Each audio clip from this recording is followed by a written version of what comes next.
Welcome to this explainer. Today, we're unpacking a truly captivating chapter of ancient survival and epic endurance, drawn straight from the Mahabharata. If you've ever wondered what it actually takes to survive in the most extreme, mythic landscapes imaginable, well, you are in the exact right place. We're going to track a journey that pushes the absolute limits of human and heroic endurance. Let's dive in. Okay, to map out this 12-year exile, we're looking at 5 key phases today. First, crossing the mystical mountains. Second, the royal hosts they meet. Third, the Yamuna forest settlement. Fourth, a terrifying encounter between Bhima and a giant snake. And finally, their ultimate sanctuary at Dwaitabana. Section 1. Crossing the mystical mountains. So we pick up the story right in the thick of this grueling 12-year exile. And picture this jarring transition. Our heroes are suddenly ripped away from the divine comfort of Kailasa, which was the favorite mountain of Kuvera, the god of wealth. I mean, we're talking about a paradise populated by the mythical elephants of the 8 quarters and supernatural attendants. Next thing they know, they're thrust into this incredibly harsh reality. They're navigating craggy causeways, roaring waterfalls, and literally lion dens. It's a massive shock to the system, going from divine luxury to an inaccessible wilderness where you have to sleep with your scimitars and bows drawn just to survive the night. Section 2. Royal hosts in sacred homes. Now, it wasn't all just battling the elements. We really need to track their geographical progress to understand how they found sanctuary along the way. After crossing the inconceivable grandeur of Kailasa, they first reach the beautiful hermitage of King Vrishaparba. Here, they finally get to shed some of that heavy depression and rest for a night in a spot actually frequented by gods. Next up, they move to the sacred jujube tree, Visala, which is also known as Badari. Bereft of all their sorrow, they actually live happily here for a full month, just gazing out upon a pristine mountain lake. From there, they retrace their steps and head toward the realm of Suvahu, the king of a mountainous tribe known as the charioteers. But getting to Suvahu's capital wasn't just a simple stroll down the road. They had to trek across an absolutely massive scale of territories.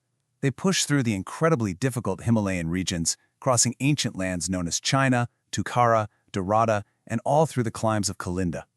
And it's worth noting, the source specifically describes Kalinda as being rich in heaps of jewels. The sheer geographical footprint of this journey is just monumental, and it really highlights the vastness of the ancient world they were navigating. When they finally arrive at King Suvahu's capital, they experience this incredibly brief, almost jarring moment of comfort. King Suvahu is absolutely elated to see them, and they have this grand reunion. They're joined by their charioteers, led by the Soka, their attendants like Indrasena, and get this, even the superintendents of their old kitchen. It's like a sudden, bright flash of their former royal life. But here's the profound lesson in resilience. They only let themselves enjoy this comfort for a single night. By the very next day, they take their chariots, they dismiss their magical ally, Ghatotkacha, and his followers, and they willingly plunge right back into isolation to honor the strict terms of their exile. Section 3. The Yamuna forest settlement. Leaving their entourage behind once again, these warlike men head toward the snow-capped monarch of mountains near the Yamuna River. They find themselves in a stunning region with gray and orange-colored slopes, and they decide to settle in the great forest of Visakhayupa. The text actually compares this place to the heavenly forest of Chitraratha. It's totally teeming with wild boars, diverse deer, and just countless birds. For an entire year, they make this vibrant wilderness their home, peacefully dedicating their days to their chief occupation, which is hunting. For a brief moment, it really seems like they've found a steady rhythm in their exile. Section 4. Bhima and the giant snake. Well, deep in a mountain cavern, that peaceful rhythm is violently shattered. The focus here shifts to the brother of Vrishaparba, who you probably know as the immensely powerful strongman Bhima. He's wandering alone, and the source tells us his heart is afflicted with distraction and grief. And in this highly vulnerable state, the ultimate hunter suddenly finds himself as the prey. He stumbles across a terrifying threat, a starving, giant snake, described as looking as fierce as death itself, attacks him. Now, despite Bhima's legendary, unmatched physical strength, this snake manages to fasten its folds entirely around his body. It traps him in a crushing grip that he simply cannot break. It is a moment of pure, suffocating peril for one of the absolute strongest heroes in the entire epic. So in this terrifying crisis, when sheer muscle completely fails, who saves the day? It's Yudhishthira. Described here as the best of pious men, Yudhishthira steps right in.